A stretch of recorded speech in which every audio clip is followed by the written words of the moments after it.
This time on Poll Hub, we're back in the battlegrounds. Our new NBC News Marist polls on Wisconsin and Michigan are looking very different from what happened in 2016. We'll get into the details. And then we decided maybe we should go one step deeper with some of these voters in those states. We'll discuss what we found in a focus group we did of persuadable voters when we asked why a bunch of times. Then the latest edition of our America Now index is out, and it shows Americans are feeling ever so slightly better about the state of the country. We're going to look at why. Whew, that's full plate. Let's dig in.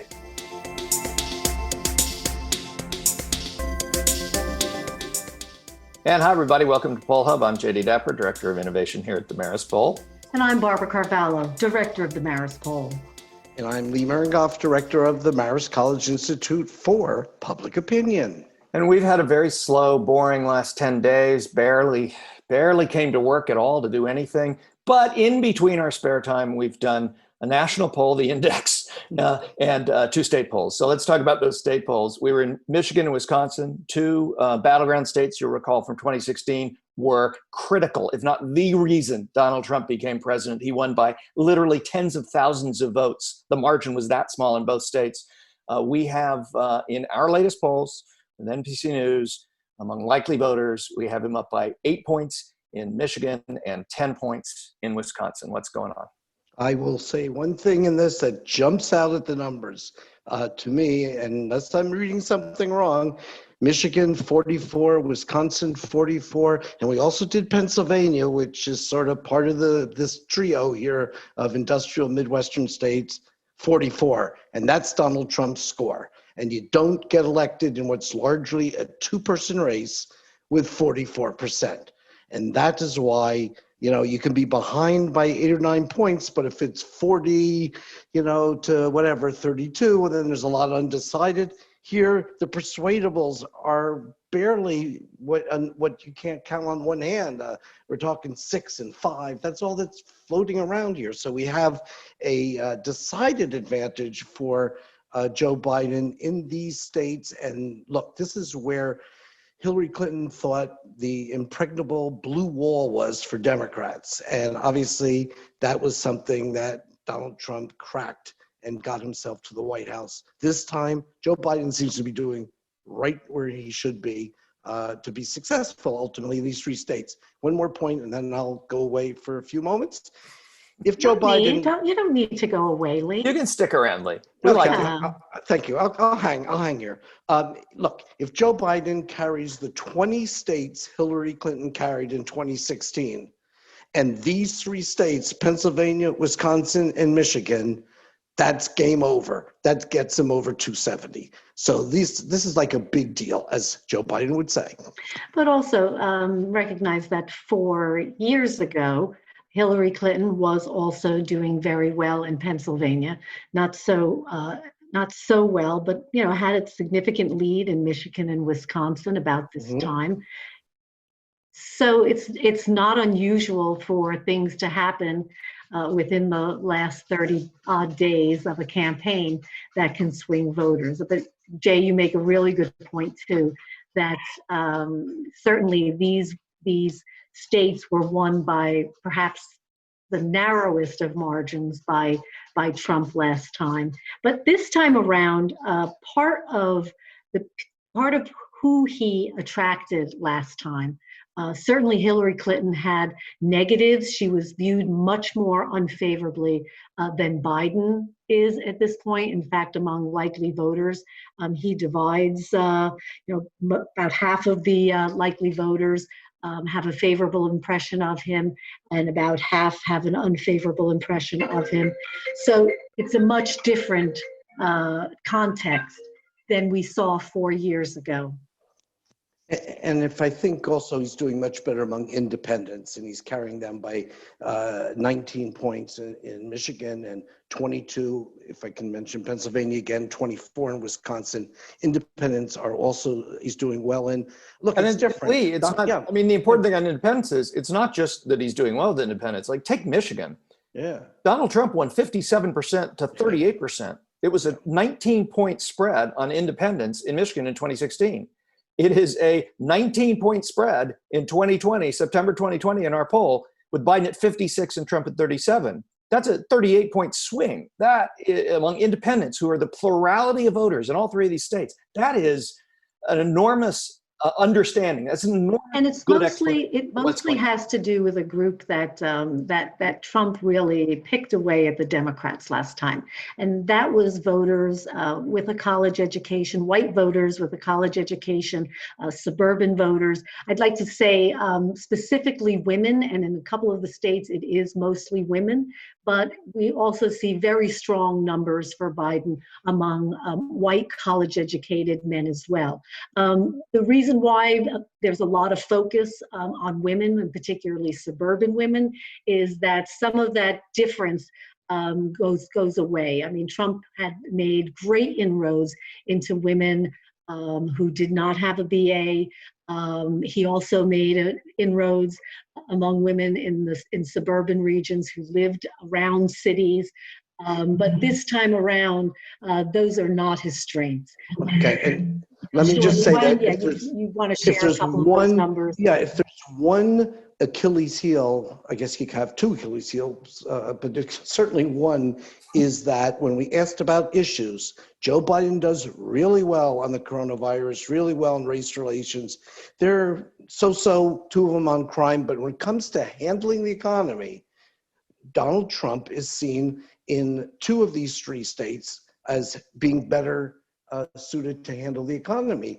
Now, it depends a lot on what's on people's minds when they're voting now and as we get closer to ultimately November 3rd, because that is, Joe Biden has not really identified that as the crusading issue of his campaign. And then we know, as Barb said, a lot can happen, and we're going to have to just stay tuned. We'll be back in some of these states again. So last thing before we do that, because you raised it, this issue of what the polls looked like in 2016 at this time of year. I went back and looked at the polls in Wisconsin and Michigan at this time of year, lots of the good quality polls, and there weren't that many. And the big difference is what you mentioned, Lee, that nobody, Trump nor Clinton, got above 43, 44%. There were a lot of undecideds. It's not there this time. Different election. So Michigan and Wisconsin were not the only states that the president was having some difficulty in. There were a number of polls that were out the last couple of weeks tracking states around the country where his lead and where he had done well earlier has since evaporated or has shrunk.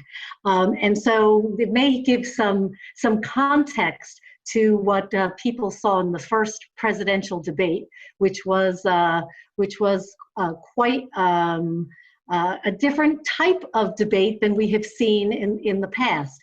We happen to have planned a focus group in the three battleground states that we had been polling, Michigan, Wisconsin, and Pennsylvania, and it just happened to fall on the night after the presidential debate. And boy, did those folks have a lot to say. What we actually did was we recruited a group of voters called persuadable voters.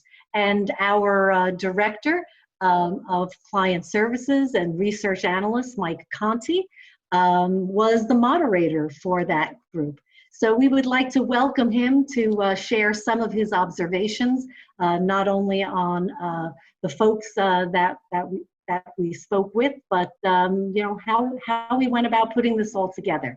Welcome, Mike. Yeah, thanks so much for having me. Yeah, so it was really interesting. In terms of the debate last night, well, we'll start with how we actually got who we talked to. So the first focus group we did was of Pennsylvania suburban women. So basically key demographic last time around in 2016. So we wanted to really make sure that we dug into their opinions. And then the focus group, the most recent one we just did, was what we call persuadable voters from Pennsylvania, Michigan, and Wisconsin. Just go over what is the persuadable as we define it at the Marist Poll. So these were people who, when we asked in our telephone survey, who are you going to support? Pretty much Joe Biden, Donald Trump. They said either initially that they were undecided or they gave a candidate, but when asked about their support level for that candidate, they said they might vote differently on election day. So these are the people who really still haven't concretely made up their decision on who they're going to support in November. So we really wanted to kind of understand, what are the roadblocks? So what's stopping you from kind of choosing one side or the other? And I thought it was very interesting. They had some good opinions. I think one of the main things we learned is that it seems like this election is really coming down to personality versus policy. And when that happens, policy wins. So we had a lot of people say, pretty much I think all the folks who were participants had an unfavorable impression of Trump. So, you know, if you ask favorable, unfavorable impression, they don't like him personally, but they like his policies. And when it comes down to how they're actually going to vote, they chose to go with policy rather than personality. So I think that was one of the key takeaways that we had. You asked about the debate. You didn't have to ask about the debate. It came up because it had been on the night before the focus group. And what struck me was that as you were kind of asking people, kind of just trying to draw some opinions out, they just went right for it. They called Trump a bully. They said, you know, they basically, although almost all of them voted for Trump in 2016, they just hated his performance in the debate. But none of them, save one, only one positive comment for Biden in the debate, and that was he was normal. That was the best you could do. So it wasn't like they liked Biden. They just hated the debate in general, right? It was just the words that came out were kind of funny almost, right? Yeah, and I think embarrassing was one of the words that came out. And nursery school, toddlers in nursery school, and Yeah, when asked, they really felt like there was no substance to cover in the debate, which kind of makes sense then when I asked, you know, so did the debate have any impact on your vote? Did it sway you one way or the other? Everyone said no. So it kind of just reinforced existing opinions in people's heads. There was really no substantive they felt was covered. So it's kind of hard for a candidate to sway people one way or another when you're really not talking about the issues. You know, I thought it was really interesting because in the beginning of the focus group, Mike, you asked this group of voters to kind of assess, you know, where the country is right now. And what struck me with this group of voters, unlike some of the other focus groups we've done, where people have very strong opinions about the candidates, these folks don't have strong opinions about the candidates. And they were totally in the middle about where they thought the country was as well. Did that surprise you? Yeah, that surprised me greatly. I think when we talked to the suburban women in Pennsylvania, it was a lot of passion. You know, they really felt strongly towards either Joe Biden or towards Donald Trump, or they felt strongly against one of the candidates. Where the undecideds just, it was a real lack of enthusiasm, I think is the best way to say it, where there's just, no one's really impressing them. They just kind of feel like they, you know, it's almost a lesser of two evils at this point kind of election, but just complete lack of passion and lack of enthusiasm overall, which I thought was kind of interesting in such a election that seems so heated to the rest of us. Where did you talk a little bit about 2016? Where did many of them stand, or how did they vote in 2016? Yep. So a good number of them, I would say a little more than half, were Trump supporters in 2016, while others, Jill Stein, there was a lot of different others. So pretty much people who really didn't want to commit to Hillary Clinton, so kind of chose Trump as an anti-Clinton vote, and then other people who really couldn't support either of them, so they went with a third-party candidate.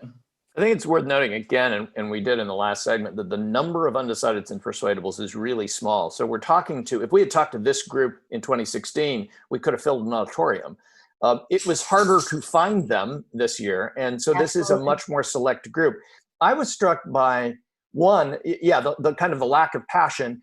Two, the lack of any serious disagreement. Now, there weren't any particularly strong Biden supporters in there, and there were some kind of a little more Trumpy people, but not like super MAGA hat wearing Trumpy people. Absolutely not. No, again, it was almost a disconnect from the candidate. Right.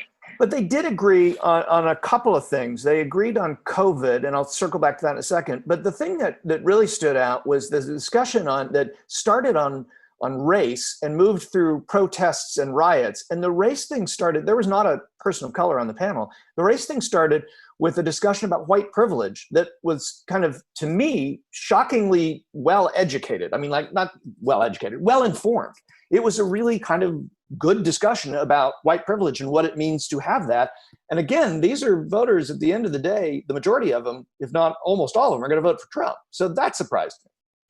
Well, it's you actually mentioned in one of our chats, Jay, that back in the day when you looked at research in political science or in government, they would talk about the uninformed voter, and that somehow there was this relationship between a voter who was uninformed and a voter who was not particularly passionate or committed to a candidate. And I think that what you point out, and is very striking, is that voters are incredibly informed. There is not a lack of information. There's not a lack of clarification about anything except perhaps what the candidates are going to be doing if and when they should get elected or reelected this November. Mike, did you, on COVID, because in Pennsylvania, that was a big issue. We did a focus group earlier in the year in Arizona, and COVID's been the main topic in all these focus groups. Anything come out or strike you as particularly notable about the conversation about COVID in this? That was really the first thing other than the debate that was discussed. Yeah, I think what was more interesting this time around with the persuadable voters is they had more of a positive impression of how Trump is handling it. So when we were talking to the Pennsylvania suburban women, a lot of them felt that the pandemic would have been better in Biden's hands, where this time around, people kind of thought basically Trump was doing his best. It was a little bit, not so much that the media's overblowing it or there was some of that, though. Exaggerating. Yes, there was a little bit of that, but I was a little bit surprised on how people kind of thought, basically Trump's doing what he can. They weren't as kind of shocked by the different things we heard, such as the audio that came out about him knowing things ahead of time. It was really just, I think he's trying to make the best of a bad situation, which I thought that was a little surprising. Now, this is not scientific, even though these people were randomly selected from our random digit dial and scientifically drawn samples, our quantitative studies. But just at the end, Mike, you kind of wrapped up by saying, okay, with that famous question we always ask in all our polls, if the election were today, how would you decide? And I thought their answers were quite striking. Yeah, I agree. Where I realized that you can't really kind of assume, because people I thought were going to go for Biden, there were people who said, I really don't like Trump personally. We had participants who really kind of weighed climate change as one of their main issues. And then when you really asked them to come down to it, they said they were going to vote for Trump. All right. So I thought that was definitely telling. Yeah, good stuff. Thanks for moderating that. It was a fun group. They didn't tear you down or anything, which was good. So you survived. We learned a lot. Looking forward to the next one. Great. So one of the other things that we've been doing at the Marist Poll is, if we haven't kind of enough on our plate, is we introduced in May a national index based on national polls called America Now, a national outlook index. And the purpose of this is to kind of get some general attitudinal feelings about people's views on the country. This is not about the horse race, and it's not about battleground states. This is about America and where they are. So we do this monthly, and we are just putting out our September one from the end of September that we just finished. And what we saw, I think, was that Americans are still pretty much in a cautionary mood. The index goes from scale of 0 to 10, with 10 meaning terrific and 0 meaning god awful. And what we're seeing is a 6.4. And that's sort of like okay, but it's not great. And we break it down in terms of the economy, in terms of health issues, in terms of community, and in terms of society. And we're seeing some highs and lows, but I would say a little creeping upwards in the numbers, but nothing to write home about. Yeah, well, we'll see. I think the whole idea of this is to get a sense of a trend over time. Certainly the positive numbers are fueled by the sense that people feel that they themselves are generally healthy, that they are still fairly positive about how life is going for them. And also they are pleased and feel safe about where they live. So those are very strong positives. Things that we have seen, which makes a lot of sense, that have bounced back and forth, are the economy numbers. That actually, kind of nudged up slightly People still very concerned, though, about jobs and how that is going to play out in the months to come. Also, the sense of equity and fairness. That's another area where certainly Americans are very concerned, and speaks to the confidence and trust that they have in their institutions. I mean, you mentioned, Lee, the point of this is really to track over time. So the very first index that went out, we didn't have a lot to say about it because we didn't have anything to compare it to. But we're 4 months along now, and I think one of the things that strikes me is that a sense that while there are some ups and downs from any given month, we are, as a people, as Americans, treading water. At least the way that we feel about the country is we're treading water. And I wonder if some of that doesn't have to do with everybody's, whether they're, holding their breath. That's probably not the best figurative speech to use in this case, but waiting for the election and figuring, look, let's get past the election, then we're going to know what's going to happen, or we're going to have a better sense maybe of what's going to happen one way or another. And maybe these numbers begin to move a little more. Yeah, I think that's a great observation because, as Barb said, jobs in the economy, that's a big deal. Fairness and justice in the society is a big deal. Leaders improving your life is also showing us something people are concerned about. And then Barb also mentioned the risk that might exist for people's health. And so those are 4 things that the campaigns are dealing with. And I think I agree with you, Jay. I think that people are, we're either going to have 4 more years of Donald Trump or Joe Biden moving in a different direction. And then I think it'll be very interesting to see, once that determination is made, how these numbers move. I expect they'll move in a bigger way because attitudes will either harden or move in a different direction. The jobs, hard to find, is the lowest number on here. And when we did our first index, almost as a trial run way back in, I think we did it in March or April was the very first one, which was a smaller set of questions. That was low, like a 2.9, I believe it was like a 2.9. It's gotten a little bit better, but that strikes me as being the lowest number in here, that the talk about the economy being back and better, the Trump campaign is putting out, and even the fact that the market is near record highs, and unemployment is dropping, but still at a pretty high level, higher than any other president at election time than Reagan. That strikes me as a fairly good indicator of where Americans are. That's pretty accurate, that particular number. So we will certainly be following it in the months to come. That will do it for this edition of Poll Hub. Poll Hub is a production of the Marist Poll at Marist College in Poughkeepsie, New York. Thank you, Mary Griffith, our executive producer, who we pretty much tortured rather significantly this time. Casey Schaff, our editor. Hopefully we behaved and didn't cause too big a problem. And Amelia Morel, Leo Ruiz, Madeline Jones, and Marcello Bettman, our production assistants.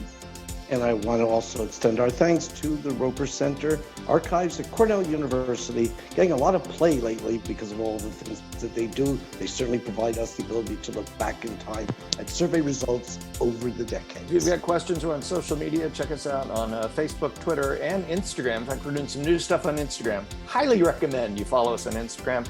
We're at Marist Poll on all 3 of those. If you want to learn more about polling and the things that we talk about on this podcast every week, go to our online learning platform. It's called the Marist Poll Academy. It's visual, it's engaging, free. Go to our website. It's one of the tabs up at the top, and you can check that out. Finally, if you like what you hear on Poll Hub, please consider leaving a review on the podcasting app of your choice. Positive reviews help other people find us. That's why we ask for that. So if you'd like to leave a positive review and you like what you hear and you think other people should give it a shot, that is the best way to help us out, because that helps other people find us. In the meantime, be safe, be well, and we will see you next week.